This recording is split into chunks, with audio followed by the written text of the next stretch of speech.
Salut à tous et à toutes, c'est Spacetoon ou Nepstar. Non, faudrait peut-être que je choisisse un jour. Dans la Nintéorie d'aujourd'hui, on va parler de Pokémon, plus précisément des rivaux.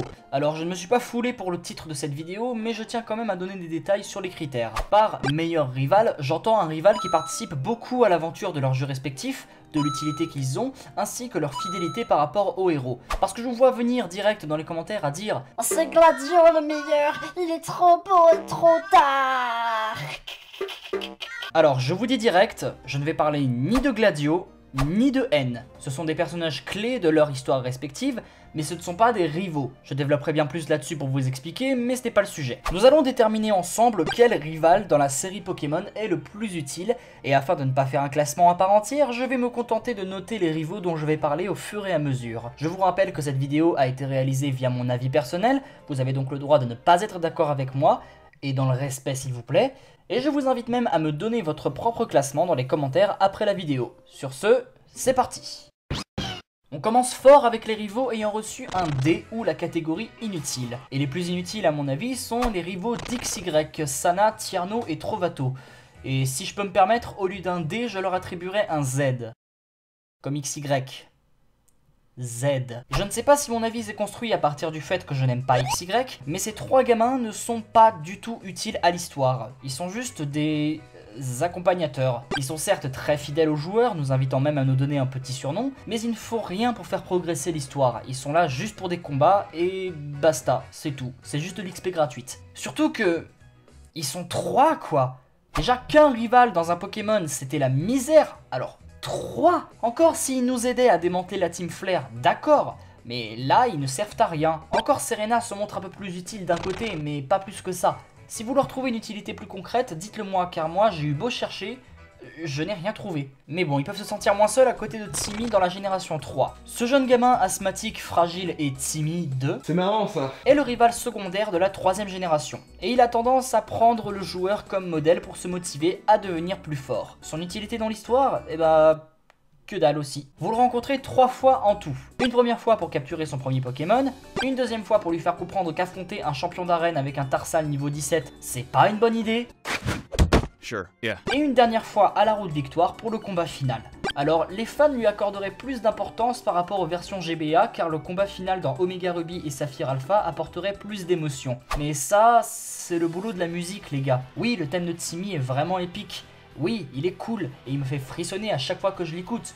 Mais le combat n'en reste pas moins facile, merci la méga évolution multi-exp. Et même si le combat était épique, le personnage de Timmy reste très flou. Sa backstory n'est pas développée du tout et il ne vous aide jamais pour vaincre la Team Magma ou la Team Aqua. Enfin, le rôle moral de Timmy reste à vous dire que vous ne devez pas laisser vos handicaps vous empêcher de poursuivre vos rêves.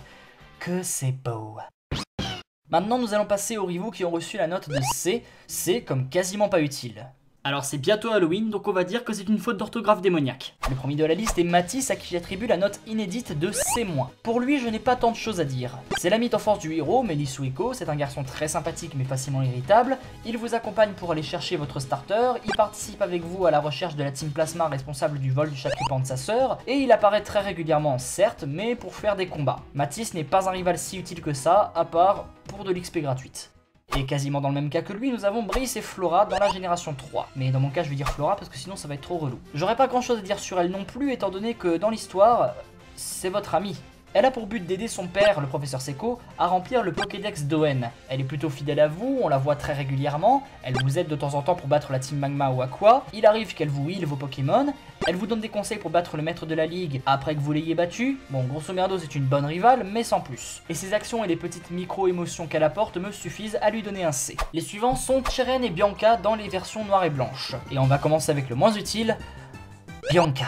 Avec son caractère maladroit et frivole, Bianca est la rivale la moins utile du duo. Même si plus tard elle deviendra assistante du professeur Kitelaria, elle n'en devient pas plus utile dans l'histoire. Comme pour les rivaux d'XY, elle est là pour les combats et le heal, et nous montrer via son père qu'il faut avoir confiance en son enfant quand il a assez grandi pour se débrouiller tout seul. Du coup, Bianca reçoit la note de C, mais pas comme Cheren à qui j'attribue un C+.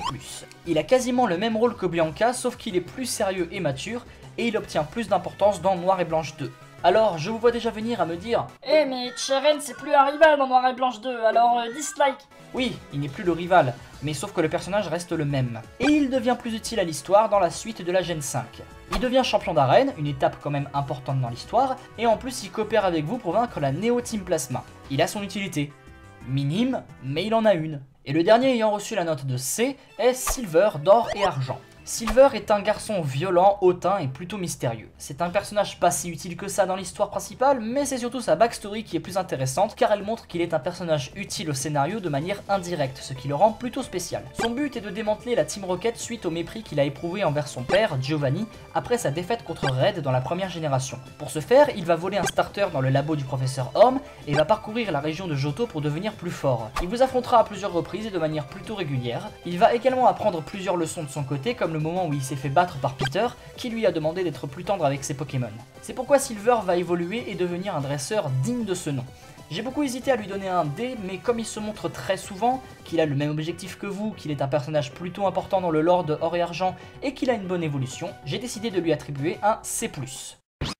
Maintenant, autour des rivaux qui ont reçu la note de B, ou la catégorie des rivaux utiles de temps en temps. Le premier est Barry dans Diamant, Perle et Platine. C'est un ami très fidèle au héros et un garçon très énergique, sympathique et un peu lent à la détente sur les bords. Son objectif est d'être aussi fort que son père, Cowner, le cerveau extrême de la tour de combat. Dans le jeu, il apparaît très souvent, il soigne vos Pokémon, il fait des combats duo avec vous et il vous aide aux colonnes lance lorsque vous êtes en mauvaise posture face au commandant de la Team Galaxy. C'est un très bon partenaire et un bon rival à la fois, il a un thème plutôt énergique qui donne envie de te gigoter dans tous les sens, il est plutôt attachant même s'il arrête pas de vouloir te raqueter du bif, c'est pourquoi il mérite un B. Et le dernier de la liste ayant reçu la note de B est Blue dans la première génération. Blue, ou Green, ou Régis, ou Etron, est le rival le plus connu de la série Pokémon. Il n'a pas une excellente relation avec le héros, à vouloir sans cesse avoir une longueur d'avance sur lui, clairement une tête à claque, mais son aide dans l'histoire est plutôt avantageuse car votre but principal dans Rouge et Bleu est de devenir le meilleur dresseur. Avec Blue, l'esprit de rivalité apparaît dès le tout début du jeu. Les 8 combats contre lui que vous remportez au fur et à mesure sont comme des marches à gravir vers la première place du podium. En plus, son arrogance vient à vous encourager à le faire descendre de ses grands chevaux et donner le meilleur de vous-même. Et c'est très symbolique lorsque vous vous retrouvez à l'affronter à la fin du jeu. Il est le dernier obstacle à franchir avant votre but final,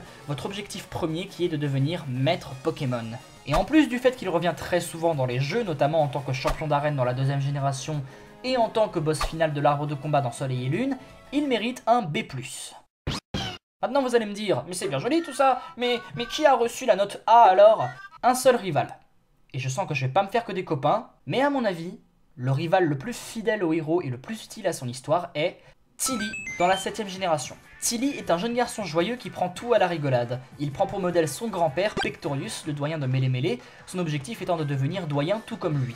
Et pour ce faire, ce jeune garçon va suivre son tour des îles avec vous. Il devient un soutien moral, il vous aide à combattre la fondation Aether, et quand vous êtes sur le point de faire un duel, de temps en temps, il soigne vos Pokémon avant de vous combattre. Pas comme les autres rivaux qui cherchent pas à comprendre et qui préfèrent défoncer vos Pokémon quand ils sont aux portes de la mort. En soi, Tilly est un rival plutôt marrant et attachant, surtout quand on constate son changement dans Ultra Soleil et Ultra Lune. Il a une excellente évolution, il passe d'un rival frivole à un rival qui devient peu à peu sérieux. Évolution remarquable dans le combat final contre lui dans Ultra Soleil et Lune. Et le sens moral dont je vous ai parlé avec Blue tout à l'heure a plus d'effet avec lui puisque contrairement à Blue, vous allez plus avoir tendance à vous attacher à Tilly qu'à lui, en même temps qu'il a envie de s'attacher à un petit étron qui vous nargue. Maintenant je tiens à conclure en vous avouant que j'ai eu du mal à faire ce classement, car en vérité, tous les rivaux de Pokémon se ressemblent. Ils sont tous des enfants que vous rencontrez dans votre aventure avec chacun une personnalité différente. Ils sont là pour mesurer votre force et faire constater vos progrès.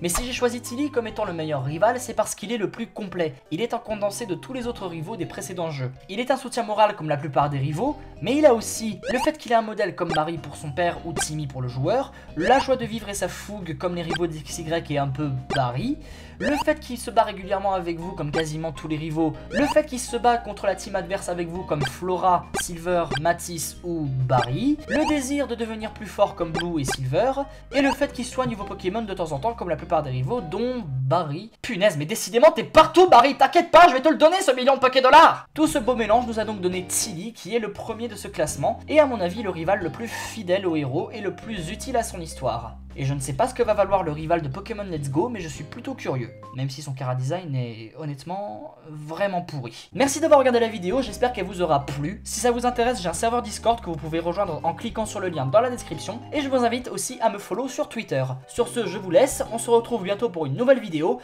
Arrivederci!